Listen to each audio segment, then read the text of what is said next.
So many of you, as you are in your physical bodies, are wondering why you are here. What is the purpose of my life experience, you say? You have come forth into this physical body, into this physical dimension, because you know you are creator and you are wanting to express that in physical dimension. Your work here in this physical dimension is to define or decide or discern what it is you want at any point in time. And then by the power of your will or your ability to focus upon that which you want, attract it to you. When you are thinking a thought but you are not particularly excited about it or emotional about it, your thoughts do not have great attracting power. You are sort of banging it out in the physical. But when you give thought that brings forth great emotion, now you have accessed the power of the universe. When you are explicit in your thought, then the emotion comes forth. And so your work is to sift through the data of your environment until you are clear about what you want. That is as simply as we can state it.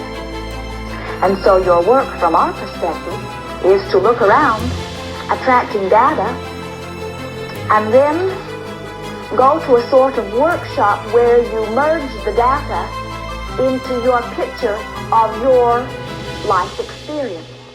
See yourselves like a chef in a well-stocked kitchen where there are all ingredients imaginable in abundant proportion. And your work is to put those ingredients into different combinations for the creation of whatever you want. That is the way we see you.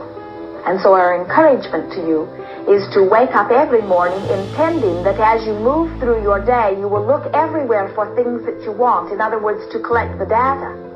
And then once a day, go to a place where you will not be interrupted by others, where you can begin to daydream or merge those pieces of data into a picture of what you want.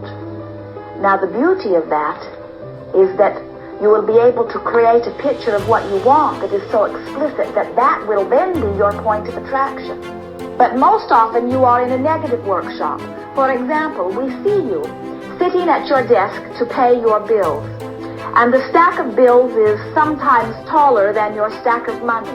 You are filled with negative emotion as you have the feeling there is not enough money for all of the things that I need, and certainly not for the things that I want. And you say, in great depression or in great disgust or even in anger, I need more money. Things are very hard. You are in a negative workshop. You are giving thought and you are feeling great emotion.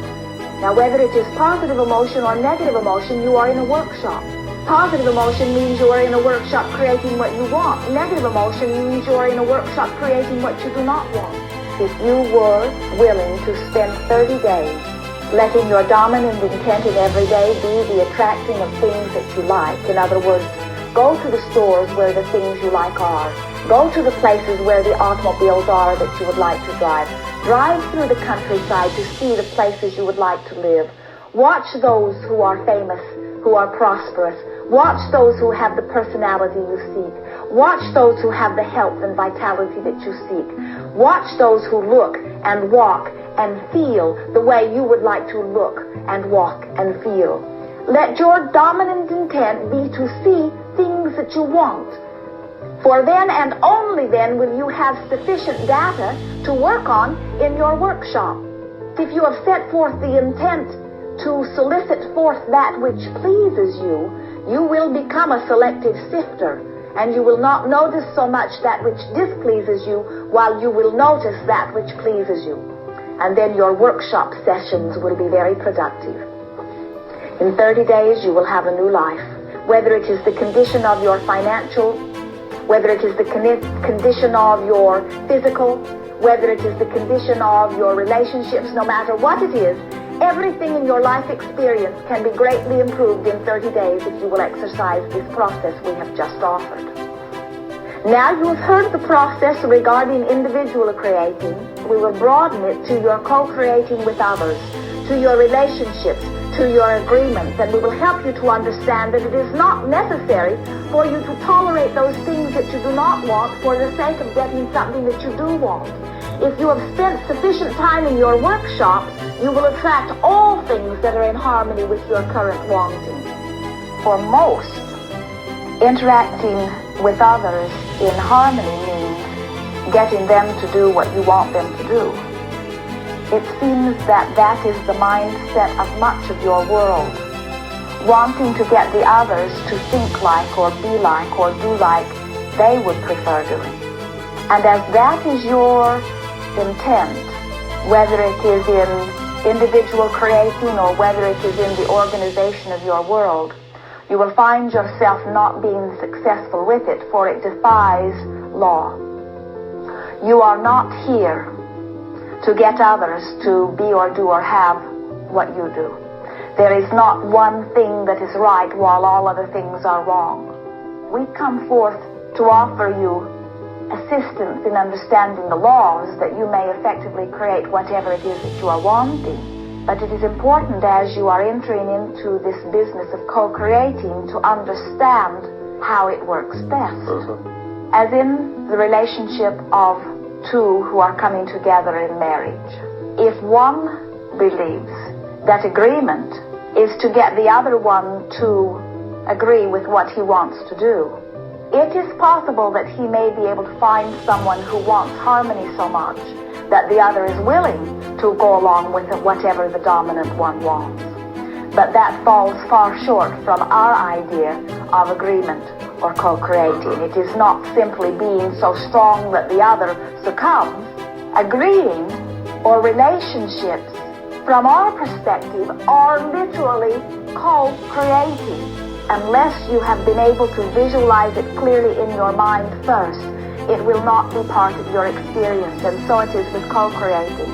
The individuals involved must be able to visualize the relationship, and through continuing communication, they will help one another to see what they individually see. But the real co-creating begins when all members of the agreement come together to discuss or literally form through images and words their picture of what they are wanting this agreement, this partnership, this relationship, this co-creating to be. All who are involved must participate. Otherwise, they feel as if they are a puppet acting out someone else's desires, and for the most part, they are. We will be discussing two types of agreements. Those that have never been clearly established in the beginning and are now in a great mess that you are trying to work your way out of, and those that you have not yet formed that you will be attracting now from your clear wanting. We are aware that you have organized some questions for us. We will hear your questions as you have segmented them into groups. This recording will give you a general overview, and certainly the process for the attracting or the reorganization of any relationship. We are ready to hear from you.